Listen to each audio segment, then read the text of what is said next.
کی خوشخبری یہ ہے ثم تکون خلافۃ علی منہاج النبوہ، پھر ایک دور آئے گا خلافت علی منہاج النبوہ کا. یہ محمد رسول اللہ کی نوید ہے، وہو الصادق المصدوق، وہ سچے ہیں، ان کی صداقت پر خود اللہ گواہ ہے. لہذا وہ دور آ کر رہے گا، اس میں کسی بھی بندہ مومن کے لیے کسی شک و شبے کی کوئی گنجائش نہیں. اگلی حدیث اگلی سنیے. اب جب یہ دور آئے گا تو عالمی ہوگا، جیو ورلڈ آرڈر نہیں ہوگا، جسٹ ورلڈ آرڈر ہوگا. یہ نیو ورلڈ آرڈر NWO، حقیقت میں جیو ورلڈ آرڈر ہے JWO، لیکن اسی کو بدلنا ہے جسٹ ورلڈ آرڈر آف اسلام، اور وہ گلوبل ہوگا. 2 حدیثوں کا تذکرہ کر دوں. حضرت ثوبان حضور کے ایک آزاد شدہ غلام تھے، وہ روایت کرتے ہیں، مسلم شریف کی روایت ہے، یہ صحیحین میں فرماتے ہیں کہ حضور نے ارشاد فرمایا ان اللہ زوالی الارض فرأیت مشارقها ومغاربها وان امتی سیبلغ ملکها ما زوی لی منها، رواہ مسلم رحمہ اللہ. حضور فرماتے ہیں اللہ تعالیٰ نے میرے لیے پوری زمین کو لپیٹ دیا، یہاں تک کہ میں نے اس کے سارے مشرق دیکھ لیے، سارے مغرب دیکھ لیے. اور سن لو مجھ سے، ٹیک اٹ فرام می، میری امت کی حکومت ان تمام علاقوں پر قائم ہو کر رہے گی جو مجھے زمین کو لپیٹ کر اور سکیڑ کر دکھا دیے گئے. گلوبل ہوگی کہ نہیں؟ دوسری حدیث سنیے، یہ پھر مسند احمد ابن حنبل کی ہے. حضرت مقداد ابن اسود رضی اللہ تعالی عنہ فرماتے ہیں حضور نے فرمایا لا يبقى على ظهر الارض بيت وبر ولا مدر الا ادخله الله كلمة الاسلام بعز عزيز وذل ذليل اما يعزهم الله فيجعلهم من اهلها او يذلهم فيدينون لها. یہ ہے حدیث مسند احمد ابن حنبل کی. اور حضرت مقداد فرماتے پھر میں نے کہا اچھا تب تو ہو جائے گی وہی بات وَيَكُونُ الدِّينُ كُلُّهُ لِلَّهِ، دین کل کا کل اللہ کے لیے ہو جائے گا. حدیث کا ترجمہ یہ ہے کہ حضور نے فرمایا روئے زمین پر نہ کوئی اینٹ گارے کا بنا ہوا گھر رہے گا، نہ کوئی اونٹ کے بالوں کے بنے ہوئے کمبلوں کا خیمہ رہے گا جس میں اللہ تعالیٰ کلمہ اسلام کو داخل نہ کر دے. لیکن یہ داخلہ 2 طریقے سے ہوگا، بعز عزیز وذل ذلیل، یا صاحب عزت کے اعزاز کے ساتھ یا کسی مغلوب کی مغلوبیت کے ساتھ. یعنی یا تو اللہ تعالیٰ ان کا اعزاز فرمائے گا اور وہ کلمہ اسلام کے خود قائل ہو جائیں گے. جب گھر والا خیمے والا اسلام لے آئے گا تو اسلام اس کے گھر میں داخل ہوگا، اس کو بھی عزت نصیب ہوگی.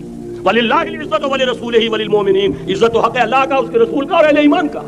اور اگر وہ اسلام قبول نہیں کرے گا تو یؤتُ الْجِزْیَةَ عَنْ یَدٍ وَهُمْ صَاغِرُونَ، چھوٹے ہو کر رہنا پڑے گا، جزیہ دینا ہوگا، اسلام کی بالادستی قبول کرنی ہوگی. بتائیے اس کے بعد بھی کوئی شک ہے؟ یہ ہے آسمانی نقشہ. یہ اللہ فرما رہے ہیں واللہ متم نورہ ویابی اللہ الا یتم نورہ لیظہرہ علی الدین کلہ ولو کرہ المشرکون. یہ اللہ کا فیصلہ ہے. ادھر یریدون لیطفئوا ہے، یہ زمینی نقشہ ہے. اب شکل کیا ہے؟ اب میں آپ سے عرض کر دوں کہ ان دونوں کے مابین جو خلا نظر آ رہا ہے، کوئی شخص یقین کے ساتھ نہیں کہہ سکتا کہ اب حالات کا کیا رخ ہوگا. اس لیے کہ ظاہر بات ہے قرآن مجید میں مستقبل کے بارے میں خود حضور سے کہلوایا گیا وَإِنْ أَدْرِي أَقَرِيبٌ أَمْ بَعِيدٌ مَا تُوعَدُونَ. لوگوں مجھے معلوم نہیں ہے کہ جس بات کی تمہیں خبر دی جا رہی ہے وہ قریب آ چکا ہے یا دور ہے. وَإِنْ أَدْرِي لَعَلَّهُ فِتْنَةٌ لَكُمْ وَمَتَاعٌ إِلَىٰ حِينٍ. اور میں نہیں جانتا، ہو سکتا ہے اللہ کچھ اور مہلت دے دے تمہیں اور کچھ اور آزمائش جو ہے اس کے لیے تمہارے لیے کوئی اور مہلت عطا فرما دے، ہو سکتا ہے. تو میں بھی کسی دعوے سے نہیں کہہ رہا، لیکن 2 امکانات ہیں. امکان نمبر 1 کیا ہے؟ ابھی عالم اسلام کا ایک سالڈ بلاک ہے جو یہودی ورلڈ آرڈر کی نگاہوں میں کھٹک رہا ہے. میں کھٹکتا ہوں دل یزداں میں کانٹے کی طرح. اگرچہ ان کی اسٹریٹجی کیا ہے؟ ایک ایک کر کے ان کے حصے بکھرے کر کے دیا پانچا کرو. ابھی وہ بلاک کون سا ہے؟ ایران ہے، افغانستان ہے، پاکستان ہے اور روسی ترکستان سے آزاد ہونے والی جو ریاستیں ہیں، یہ ایک سالڈ بلاک ہے. یہ عجمی مسلمان عربی نہیں عربی گئے، یہ نوٹ کر لیجئے. اس لیے کہ عربوں کو اللہ نے فضیلت دی تھی، محمد ان میں سے تھے صلی اللہ علیہ وسلم، یہ رتبہ بلند ملا جن کو مل گیا. لیکن ساتھ ہی اللہ نے دھمکی بھی دے دی تھی سورہ محمد میں ان تتولوا یستبدل قوما غیرکم، اگر تم پیٹھ دکھا دو گے اس مشن کو جو ہم نے تمہارے حوالے کیا ہے، تمہیں ہٹائیں گے، کسی اور کو لے آئیں گے. اور یہ بات ہو چکی ہے 13ویں صدی عیسوی میں 1258 میں جب سقوط بغداد ہوا ہے. عربوں کے ہاتھ سے عالم اسلام کی قیادت چھین لی گئی، معزول کر دیا. اس کے بعد قیادت کن کے ہاتھوں میں آئی؟ ترکوں کے ہاتھ. ترکان تیموری ہندوستان میں، ترکان صفوی ایران میں، ترکان سلجوقی مڈل ایسٹ میں، اور ترکان عثمانی کا تو کہنا ہی کیا ہے، وہ ایشیا مائنر سے چل کر آپ کو معلوم ہے کہ مشرقی یورپ کا کتنا بڑا علاقہ دی گریٹ آٹومان امپائر اس صدی کے آغاز تک قائم تھی. اس صدی میں عجیب عجیب معجزے ہوئے ہیں. گریٹ آٹومان امپائر جو 3 بر اعظموں پر محیط، نام و نشان ختم. دی گریٹ USSR نام و نشان ختم. اب تو روس صاحب ایک ملک کی حیثیت سے رہ گئے. یہ اس صدی میں دو اور وقت نہیں ہے میں اور آپ کو کیا بتاؤں. اس صدی میں تو بڑے بڑے عجیب عجوبے ہوئے ہیں.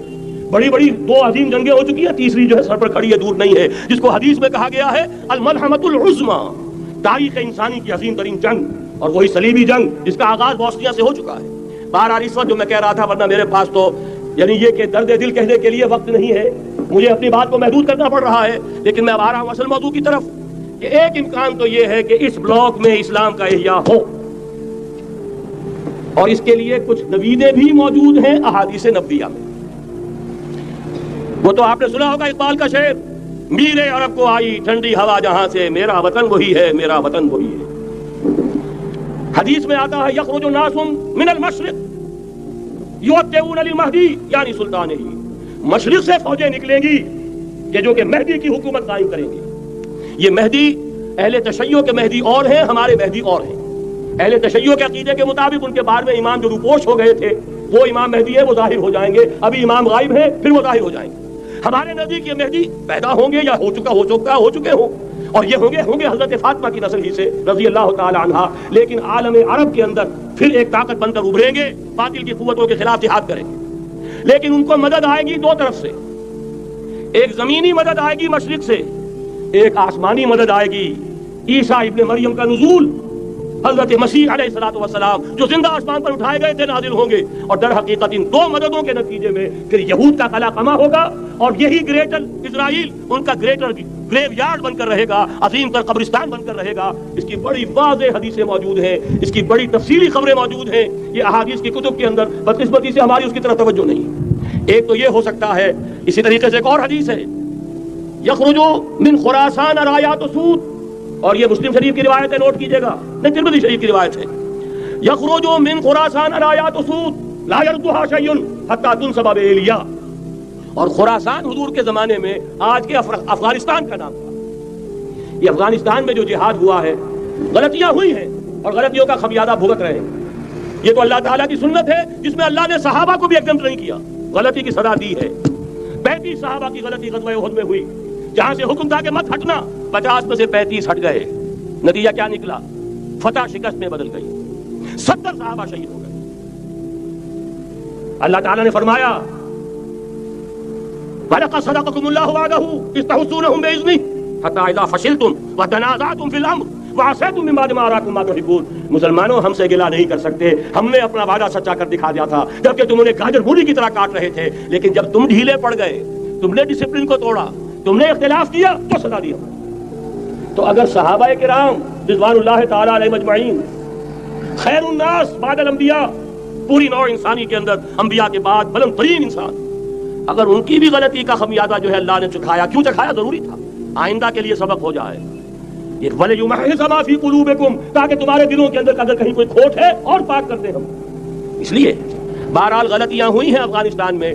ایک امام کے ساتھ بیعت نہیں تھی, بلکہ بدقسمتی اور پڑھ کر یہ ہے بیعت کر کے توڑ دی. عبد الرسول سیاد صاحب کے ہاتھ پر ہمارے پاکستان کے 7 گروپ جو تھے, انہوں نے عین حرم میں بیٹھ کر بیعت کی اور پاکستان آ کر بیعت توڑ دی. سزا اس کی مل رہی, آپس کی خانہ جنگی یوں ہی نہیں ہو رہی, کوئی سبب ہے. لہذا یہ سزا تو ملے گی, لیکن جتنا خون یہاں پر خلوص کے ساتھ دیا گیا ہے اس کی مقدار بھی کم نہیں ہے. یہاں سے خیر برآمد ہوگا. اور دوسری بات اپنے بارے میں نوٹ کر لیجئے, یہ پاکستان, بچا کھچا Pakistan, what remains of Pakistan, یہ اصل میں ہے کیا؟ مولانا بہت خوبصورت انداز میں فرما رہے تھے, یہ 313 نہیں تھے, اسلام تھا. اسی طرح نوٹ کیجئے, پاکستان نہیں ہے, 4 صدیوں کی تجدیدی مساعی کا حاصل. آپ نے کبھی نوٹ کیا ختم نبوت کے بعد اب سب سے اونچا منصب کس کا ہے؟ مجددین. سنن ابی داؤد کی روایت, ان اللہ یبعث فی ہذہ الامہ علی راس کل 100 عام من یجدد لها دینها. اور نوٹ کیجئے, کوئی بات ہے, 1000 برس تک سارے مجدد عالم عرب میں پیدا ہوئے. جیسے ہی دوسرا 1000 سال شروع ہوا, الف ثانی کا مجدد اعظم شیخ احمد سرہندی کہاں تھا؟ صنم خانہ ہند میں حاضر ہوا. میں شیخ مجدد کی لحد پر, وہ خاک کے ہے زیر فلک مطلع انوار, گردن نہ جھکی جس کی جہانگیر کے آگے, جس کے نفس گرم سے ہے گرمی آرار. وہ پھر 12ویں صدی کا مجدد اعظم امام الہند شاہ ولی اللہ دہلوی, 13ویں صدی کا مجدد اعظم سید احمد بریلوی, اس کے خون کا امین اور اس کے ساتھ کے شہداء کے خون کا امین، ان کے جسموں کا امین آپ کا خطہ ہزارہ، آپ کا خطہ سوات، اس میں ان کی جانیں ہیں جو دی گئی ہیں. اور وہ نہایت میں آپ سے عرض کر دوں، دور صحابہ کے بعد اتنا خالص اسلامی جہاد پوری مسلمان تاریخ میں نہیں ملے گا جتنا وہ تحریک شہیدین کا. 14ویں صدی ہجری میں شیخ الہند جیسا مجاہد اعظم کہ انگریز نے گرفتار کر کے قید بھی کیا ہے، تو کہاں ہندوستان میں نہیں، کہاں جزیرہ سائرس، کیا نام تھا، مالٹا، جزیرہ مالٹا بحر روم میں. اقبال کے نفس سے ہے لالے کی آگ تیز، ایسے غزل سرا کو چمن سے نکال دو. کہیں ہندوستان کی کسی جیل میں ہوا تو شاید اس کے نفس کی گرمی ہی سے کوئی حرارت پیدا ہو جائے. اور اسی صدی میں 14ویں صدی ہجری میں اقبال جیسا مفکر، اسی 14ویں صدی ہجری میں مودودی جیسا مصنف، اسی 14ویں صدی ہجری میں مولانا الیاس جیسا مبلغ رحمہم اللہ، عظیم شخصیتیں آج پورے عالم اسلام میں آپ کو تبلیغی دوست ملیں گے. یہ کہاں سے شروع ہوئی تحریک؟ دہلی کی ایک چھوٹی سی مسجد سے. وہ مسجد بنگلے والی اب تو بڑی عالیشان ہو گئی ہے، جب وہاں شروع ہوا تھا کام بڑی چھوٹی سی مسجد. یہ سارے کام یہاں کیوں ہوئے؟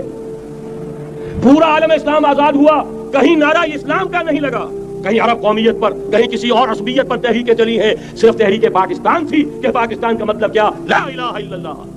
کوئی سبب ہے کہ یہاں قرارداد مقاصد پاس ہوئی، حاکمیت اللہ کی ہے کہ اکبر نام لیتا ہے خدا کا اس زمانے میں. یہ سارا ماضی سامنے رکھیے اور حضور کی دی ہوئی پیشن گوئیوں کا مستقبل سامنے رکھیے. ان دونوں سے ثابت ہوتا ہے اس خطۂ ارضی سے کچھ ہونا ہے. اگرچہ بھٹکے ہوئے ہیں لیکن کبھی بھولی ہوئی منزل بھی یاد آتی ہے راہی کو، اور بھٹکے ہوئے آہو کو پھر سوئے حرم لے چل. اس کی ضرورت ہے مسلمان کو پھر اس کا مقصد یاد دلایا جائے. پاکستان اس لیے نہیں بنایا گیا تھا کہ ہمارے ہاں ٹاٹے اور برلے نہیں تھے تو ہمارے پاس اس کے بھی باپ وجود میں آ جائیں، اس لیے تو نہیں بنایا گیا تھا. پاکستان اس لیے نہیں بنایا گیا تھا کہ جاگیرداروں کی جاگیرداریاں محفوظ ہو جائیں. پاکستان اس لیے تو نہیں بنایا گیا تھا. اور یہ کہ نمازیں اور مسجدیں تعمیر ہو جائیں، مسجدیں تو امریکہ میں تعمیر ہو رہی ہیں عالی شان سے عالی شان، اس لیے پاکستان نہیں بنا تھا. آج بھی مسلمان، میں معذرت سے عرض کر رہا ہوں مولانا سے، آج بھی بھارتی مسلمان کی ایوریج نمازی ہونے کے اعتبار سے پاکستانی مسلمان سے کہیں بہتر. آج بھی برقع نظر آ جائے گا تو ہندوستان میں نظر آ جائے گا. میں نے اپنی آنکھوں سے دیکھا چند سال پہلے جب مکہ مسجد حیدرآباد دکن میں 3 دن مسلسل میری تقریریں ہوئی ہیں، 10,000 مرد اور 5,000 خواتین، اور ان میں سے کوئی بغیر برقعے کے نہیں تھی. ایک سیلاب نظر آ رہا تھا برقعوں کا کہ جب جلسہ ختم ہوا ہے رات کے 12 بجے 3 دن تک متواتر. یہاں کہاں نظر آئے گا برقع آپ کو؟ یہاں تو جس کے بعد 2 پیسے ہو گئے اس نے سب سے پہلے برقع اتار کے پھینک دیا. معلوم اچھی طرح سمجھ لیجئے یہ چیزیں تو وہاں زیادہ ہیں یہاں کی نسبت. اصل ضرورت تھی کہ یہاں اس نظام کو قائم کیا جائے، وہ نظام عدل اجتماعی، وہ جس میں حریت ہو، جس میں عام آدمی بھی خلیفہ وقت پر ٹوک سکے. یہ کرتا کیسے بن گیا؟ ایک خاتون بھی کھڑی ہو کر دامن پکڑ لے، عمر تمہیں کیا حق ہے کہ ہمارے مہر کے اوپر پابندی لگا رہے ہو، جبکہ اللہ نے نہیں لگائی. اللہ قرآن میں قنطارہ کا لفظ استعمال کر رہا ہے. ڈھیروں سونا دے دے کوئی شخص اپنی بیوی کو مہر کے اندر، طلاق دیتے وقت اس میں سے کچھ نہیں لے سکتا. آپ کون ہوتے ہمارے حق کے اوپر پابندی لگانے والے؟ اور عمر نے کہا آج ایک بڑھیا نے اب عمر کو دین سکھایا، آرڈیننس واپس. حضرت سعد بن ابی وقاص رضی اللہ تعالی عنہ جو فاتح ایران تھے، وہ گورنر ایسے نہیں بن گئے تھے ریوڑیاں بٹی ہو اور گورنر ہی مل گئی ہو، وہ تو خود فاتح تھے ایران کے، اس لیے گورنر تھے. صرف ایک پرچہ پہنچا ہے بارگاہ خلافت میں، حضرت عمر فاروق کے پاس انفارمیشن آئی سعد نے اپنے گھر کے باہر ڈیوڑی بنا لی ہے اور ایک دربان کھڑا کر دیا ہے. حضرت بلال کو بھیجا ہے رقعہ دے کر، اور یہ حکم تھا کہ بلال پہلے تو جاتے ہی ڈیوڑی میں آگ لگا دینا، پھر یہ رقعہ دینا میرا. اور رقعے میں لکھا ہوا تھا ہے سعد لوگوں کو ان کی ماں نے آزاد جانا تھا، تم نے انہیں اپنا غلام کب سے بنا لیا ہے. یہ دربان کھڑے کر دیا اپنے آگے. وہ حریت، وہ مساوات کہ جا رہا ہو خلیفہ وقت اور چارج لینے جا رہا ہے بیت المقدس کا، کوئی ذاتی علاج کے لیے نہیں جا رہا، سیر و سیاحت کے لیے نہیں جا رہا، چارج لینے کے لیے بالکل سرکاری وزٹ ہے، آفیشیل وزٹ ہے، اسٹیٹ وزٹ ہے. اور حال کیا ہے؟ 700 میل کا فاصلہ طے کرنا اور ایک اونٹ نہیں، کوئی انٹوریج نہیں، کوئی خدم و حشم نہیں، کوئی جمبو جٹ بھرے ہوئے نہیں، کچھ نہیں. ایک اونٹنی، ایک خادم. اس ایک اونٹنی پر چونکہ راستے کا راشن بھی ہے لہذا 2 آدمی نہیں بیٹھ سکتے، ایک بیٹھ سکتا. ایک منزل خلیفہ وقت بیٹھا ہوا ہے اوپر اور خادم نکیل پکڑ کر چل رہا ہے، اگلی منزل خادم اوپر بیٹھا ہے اور خلیفہ وقت عمر بن الخطاب رضی اللہ تعالی عنہ اور وہ آگے آگے نکیل پکڑ کر چل رہے ہیں. یہ نظام چاہیے آج نوع انسانی کو. اس کے انتظار میں، اس کی تلاش میں نوع انسانی نے کتنے تجربے کر لیے، کیسی چھلانگیں لگائیں. ملوکیت ختم کی، آسمان سے گرا کھجور میں اٹکا. جمہوریت آئی نام نہاد، لیکن وہ سرمایہ دارانہ نظام بن کر آگے سے بڑھ کر لعنت بن گئی. پہلے جاگیردار مسلط تھا، اب سرمایہ دار اور کارخانے دار مسلط ہو گیا. اس سے نکلنے کے لیے دور لگایا، کمیونزم کی طرف گئے، چھلانگ لگائی، اب ایک پارٹی ڈکٹیٹر بن کر بیٹھ گئی. انسان رستہ یک بنتا افتاد در بندے دیگر، ایک چیز سے غلامی سے نجات پاتا ہے، دوسری میں پھنس جاتا ہے. اور کیوں کہ وہ نظام عدل اجتماعی جو محمد عربی کو دے کر بھیجا گیا تھا، اس کے کسٹوڈین سوئے ہوئے، اس کے کسٹوڈین کو اندازہ ہی نہیں. یہ نسخہ تو ہمارے پاس تھا، ہمیں عمل کرنا تھا اور دنیا کے سامنے پیش کرنا تھا. پاکستان بنایا اس لیے گیا تھا کہ ہم اس کا ایک نمونہ دنیا کے سامنے پیش کریں گے. قائد اعظم نے فرمایا تھا کہ ہم یہ چاہتے ہیں کہ پاکستان کی صورت میں عہد حاضر میں اسلام کے اصول حریت و اخوت و مساوات کا ایک نمونہ قائم کر کے دکھائیں. کہاں ہے وہ؟ بھٹک گئے، سو گئے. بہرحال اب بھی وقت ہے، جب تک سانس تب تک آس. میرے عزیز نے تو ڈرایا ہے اور صحیح ڈرایا ہے. اللہ تعالیٰ نے 25 برس انتظار کیا تھا. پہلے عذاب کا کوڑا پھر مارا ہماری پیٹھ پر. وَلَنُذِيقَنَّهُم مِّنَ الْعَذَابِ الْأَدْنَىٰ دُونَ الْعَذَابِ الْأَكْبَرِ، بڑے عذاب سے پہلے چھوٹا عذاب کا مزہ چکھائیں گے. لَعَلَّهُمْ يَرْجِعُونَ، شاید کہ لوٹ آئیں. وہ ہم سے 1000 میل کے فاصلے پر ہوا تھا، اگرچہ 93,000 ہمارا کڑیل جوان، جن میں غالباً 43,000 فوجی اور یہ کہ تقریباً اتنی تعداد میں جو غیر فوجی تھے، وہ اس ہندو کے غلام بنے، قیدی بنے، جن پر 800 برس تک، کہیں 600 برس تک، کہیں 1000 برس تک حکومت کی تھی. اتنی بڑی شکست کا کلنک کا ٹیکا ہماری پیٹھ پر پڑا. پہلے عذاب کا کوڑا آ گیا تھا. 25 برس ہو گئے تھے قمری حساب سے، نوٹ کر لیجئے. یہ نہ سمجھیے 24.25 برس ہوئے تھے، 24.25 برس قمری حساب سے 25 برس تھے. اور اب نوٹ کر لیجئے اگلے 25 برس کے پورے ہونے میں اگلے رمضان کی 27 تاریخ تک صرف مہلت ہے. نصف صدی پوری ہوا چاہتی ہے. کوئی عجب نہیں اس عذاب الادنیٰ سے بعد ہم جاگے نہیں، ہوش میں نہیں آئے. کوئی عجب نہیں کہ بڑے عذاب کا کوڑا ہماری پیٹھوں کو برس جائے.